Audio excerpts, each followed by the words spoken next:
Indira Gandhi park stadium समोरचा bus stop काही दिवसातच पुन्हा नवीन आधुनिक पद्धतीचा उभारण्यात येणार असल्याची माहिती BY टेलरचे सर्वेसर्वा किरण एज्जा यांनी दिली। इंदिरा गांधी पार्क स्टेडियम समोर असणाऱ्या बस स्टॉप हटवल्यासंदर्भात शिवसेना आणि मनसेच्या वतीनं या बस स्टॉपला श्रद्धांजली वाहण्यात आली आणि महानगरपालिकेचा निषेध व्यक्त करण्यात आला। यावेळी सर्व पदाधिकाऱ्यांच्या वतीनं घोषणा देण्यात आल्या। जर या ठिकाणी बस स्टॉप पुन्हा झाला नाही तर आणखी तीव्र आंदोलन करण्याचा इशाराही उद्धव सेनेचे शहर प्रमुख महेश धाराशिवकर यांनी दिला।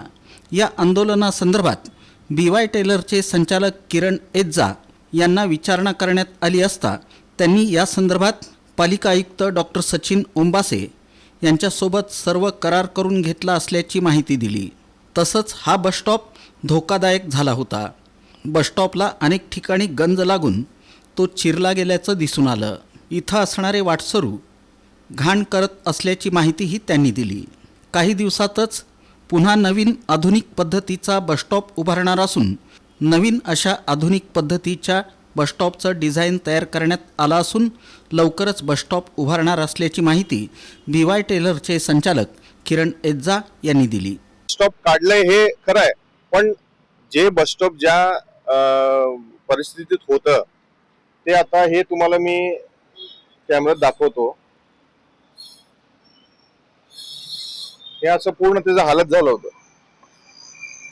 पडायला आलं होतं, म्हणजे खूप हेवी बस स्टॉप होता आणि गोरगरीब लोक त्या बस स्टॉपवर आश्रय घेत होते, ते झोपत होते आणि खरं आहे आमचं वास्तू त्याच्या मागं होतं आणि खूप आम्हाला त्याची अडचण पण होत होती। तर त्यानिमित्त आम्ही अर्ज घेऊन महापालिकेत गेलो। तर महापालिकेत आम्ही गेलो असता मग त्यांनी आम्हाला पर्याय सुचवलं की हा बस स्टँड तुम्ही काढा, पण तिथं तुम्ही प्रस्थापित करा, सुशोभित म्हणजे चांगलं दिसणारं बस स्टँड करा। मग त्या हिशोबाने आम्ही महापालिकेकडे करार केलो। माझ्याकडं महापालिकेचा करारनामा पण आहे। या हिशोबाने आम्ही लिगली केलो, इलिगली काय आम्ही केलेलं नाहीये, कारण की महापालिका सुद्धा आम्हाला खूप चांगल्या पद्धतीने सहकार्य केलं, कारण की आपण हे सोलापूरचे व्यापारी आहोत। व्यापाऱ्यांचं काही अडी अडचण असतात तर आम्ही कोणाकडे जाणार? आम्ही आयुक्त साहेबांकडे आणि महापालिकेकडे जाणार।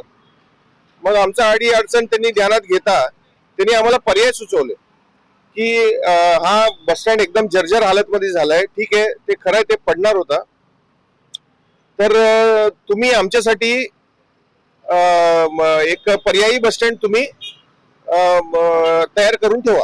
मग ते आम्ही आता माझ्या हिशोबाने आता ते बस स्टँड काढून एक 4-5 दिवस झाले, तर आमचं उद्घाटन होतं, त्या निमित्ताने आम्हाला 1-2 दिवस उशीर झाला।